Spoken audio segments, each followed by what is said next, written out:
Mabanat na naman sila. Hindi, alam mo, hindi ko na talaga lubos maisip yan, videographer ah. Ano? Bakit pa pinag-aaway-away nila yung mga magkakakampi? Sabi nga. So, ayan nga mga kabatang helmet, yan yung bagong naglipa na ngayon sa SOCMED. So, parang ano to, pinagsasabong si Senrisa at si Mayor Leni Robredo. Medyo. Nakakapagtaka lang eh, bakit ba kailangang ikumpara si Risa Hontiveros at si Leni Robredo? Una sa lahat, mga kabatang helmet, magkaibang individual yan. Oh. Ha? Pero, isang partido nila dati, di ba? Pero pinasa na nga ni Mayor Leni yung baton kay Senrisa noon.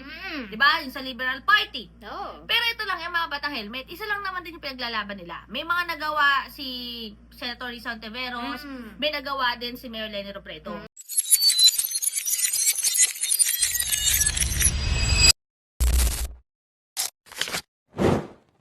Dahil trabaho nila yon. Pero ito lang, ito yung maliwanag talaga. Di ba, videographer, si Senrisa, galing naman din siya sa Akbayan. Oo. Di ba, Akbayan Party List, hanggang Oo. ngayon din naman, Akbayan. Si Mayor Leni Robredo naman, siya naman ang bumuo ng Angat Buhay Oo. nung during the VP days pa.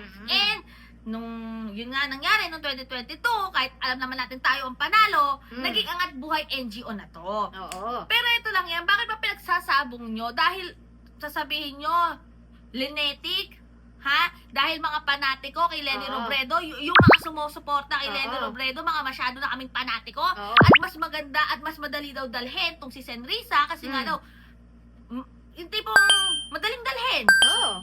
di ba? Hindi pakipot. Oh, eto lang yan mga kabata helmet. Una sa lahat, nanggaling na ba talaga sa bibig ni Mayor Leni Robredo na hindi siya tatakbo ng 2028? Dapat sa kanya mismong bibig manggaling. Oo. Maraming nagtanong during the interviews, pero lagi niyang sinasabi, ngayon, ang focus niya ay ang Naga kasi mayor po siya ng Naga. Pinapasweldo natin siya as mayor ng Naga para magtrabaho siya ng tama. At nagtatrabaho siya ng tama at higit pa do sa job order, di ba? Oo. Or job description niya as mayor. Sobrang ginagawa niya. Si Senrisa naman, meron din siya nagawa para sa bayan, di ba? Yung mga sa Alice Pogo, Go. kay Alice Go, yan. Ayun. Kung ano-ano pang mga Isang magnakalta, kaibigan, o, di ba? Marami naman din siya na isiwalat. So, parehas lang naman din siya, parehas lang sila na may nagagawa para sa bayan. Pero bakit pinag-aaway nitong mga to? Ha? Yung mga nagpapalaganap ng ganyang post, ano ba talaga ang hidden agenda nyo? Oh. Bakit nyo sinisiraan yata? Ha? Base sa pagkakaintindi ko, kung babasahin ko yung ganyang post, bakit nyo naman yata sinisiraan si Mayor Leni Robredo? Dahil hindi nyo naririnig, yung gusto nyo marinig na tatakbo siya sa 2028, kaya siraan na lang natin. Pero yung ginagawa niyang trabaho ngayon sa Naga ay higit pa yon, diba, Pichugapur? Higit pa yon dun sa mga ibang politiko na yung kaya niyang gawin. Ito pa, si Mayor Vico Soto, di ba, tinanong din kung tatakbo as senador, ganyan-ganyan. Gusto na nga ng tao eh. Oh. Pero, sabi nga ni Mayor Vico, focus niya ay Pasig. Oo.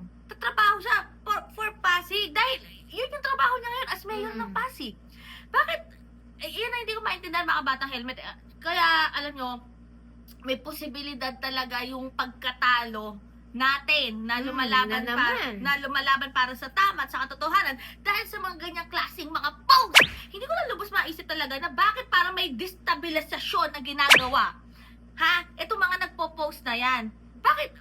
Hindi ko talaga maintindihan bakit yung pinagsasabong tong dalawang magkapartido naman na iisa lang naman yung gusto nila para sa bayan. Yung magkaroon ng good governance, transparency and accountability. Pero bakit parang more on sa paninira kay Mayor Leni Robredo ang ginagawa nyo? Diba? Tapos Kaya ikukumpara nyo pa sa mga DDS na panatiko, mas talaga panatiko yun, yung mga DDLs, diba?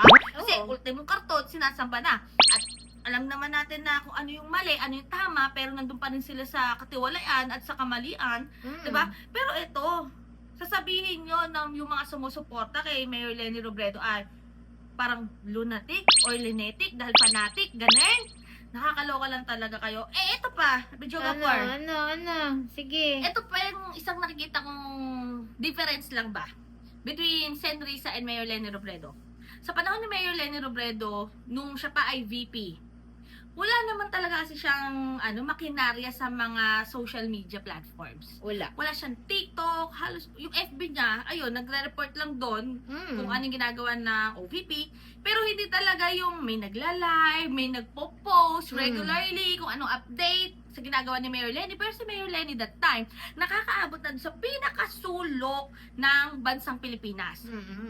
Nakakaabot siya doon sa hindi naaabot ng mga ibang nakaupo dyan. Ito naman sa Citizen Risa, syempre, mga Gen Z halos na yung staff niya. No. So, at ngayon, talagang gamit na gamit naman ng SOCMED. Talagang yung pag-update sa mga social media platforms, talagang on time eh. So, talaga ito yung napapanood Regular natin. Regular, napapanood natin. Pero, kung tutusin, kung pagkukumparahin mo, silang dalawa, halos yung mga ginagawa, yung mga trabaho na ginagawa nila, talagang higit pa. Doon sa nakasaad nga sa kanilang job description. Pero si Mayor Lenny Robredo, mas nahigitan pa niya talaga yung mga bagay na hindi mo akalain na kayang gawin ng isang politiko. Kaya nga, di ba? Meron ba tayong ini-expect na something Hindi no. na mangyayaring paghihiwalay? Diyos ko naman. Yan ba yung gusto nyo? Yan naman yung Diyos ko, Yung alam nyo, pag-aaway-away? Pero, alam mo yung pag-aaway na yan, mas bagay yan sa mga didili, sa mga apology, Alam nyo, sa mga loyalty, mga sa mga Batang unity. hindi ko alam kung ito ay gumagawa lang ng ingay. Gusto Oo. lang magpaingay. Medyo. Magpa-cloud. Pero ito lang eh. Kung ako tatanungin nyo, between Sen Risa and Mayor Lenny Robredo, talagang parehas naman talagang kapili-pili yung dalawa. Oo. Pero sa pagkakataong to, mas naniniwala ako, sa laban sa 2028, si Mayor Lenny Robredo lang talaga yung kayang-kaya nating ilaban dun sa kabilang kubol. Alam naman natin na ginagawa na ng kabilang kubol yung mga makinarya nila, umaandar na yung mga makinarya nila. Hindi din natin alam kung nung post na to DDS pala talaga. Yun na nga Or sa kabilang kubol, sa kabilang banger, di ba? So, part ba to ng Diba? DDS movement? Kasi di natin alam Oo. di ba? Oh. Ngayon, ang labanan ay hindi napatas. Pero kung ako tatanungin nyo, si Mayor Lenny Robredo pa rin ang pipiliin ko. Oo. Kasi, alam ko naman, nanalo tayo ng 2022. Mm-mm. So, if magsasabi talaga si Mayor Lenny Robredo na tatakbo siya sa 2028, isusugal na talaga natin ulit ang ating baraha. Dahil siya lang talaga ang wing na ball. Biruin mo, yung mga international, mga foreign delegates, mo juga per, Oo. nagkakatiwalaan pa rin siya. Kaya nga eh. Oh, Diba? Diyos ko, hindi na pinag-uusapan yan eh. Kasi tapos na yun, alam naman kung sino dapat ilaban. Pero yun, mga kabata helmet, sige, comment nyo kung ano masasabi nyo dyan. Pero nakakawalang respeto at nakakawalang gana yung mga ganyang post na hindi natin alam kung ano talaga yung hidden agenda, ano yung motibo, bakit nagkakalat ng ganyan. DDS ba yan? Diba? Ano to? Trojan na naman.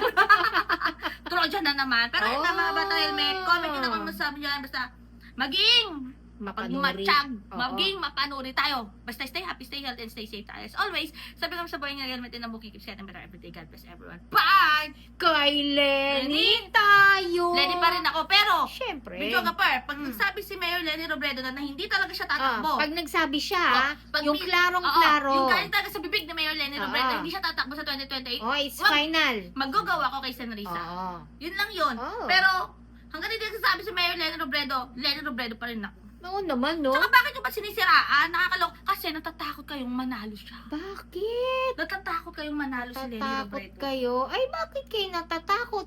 Babae lang naman si Lenny Robredo. Diba sabi nung babae lang? Babae lang naman siya. Tatakot kayo sa kanya? Anong kinakatakot nyo? Sabi nga.